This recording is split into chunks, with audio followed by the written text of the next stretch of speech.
Success, வெற்றி. இதுக்கு நம்ம பெருசாக ஒன்றும் பண்ண வேண்டாம். நம்ம வாழ்கிற வாழ்க்கையை கொஞ்சம் மாற்றி வாழ்ந்தால் போதும். இப்போ நமக்கு ஒரு வேலை கிடைக்குது. மொதல் நாள் வேலைக்கு போகிறோம். அப்போ ஃபுல் எந்தூசியாசமாக அந்த வேலையை செய்வோம்.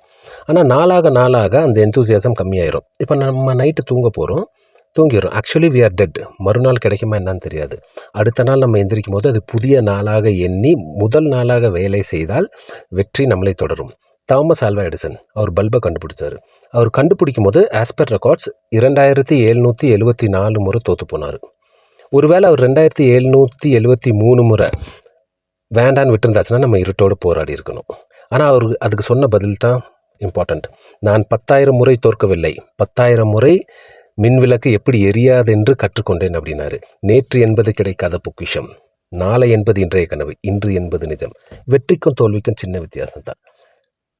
கடமையை செய்தால் வெற்றி, கடமைக்காக செய்தால் அது தோல்வி. வெற்றியுடன் வாழ்வோம்.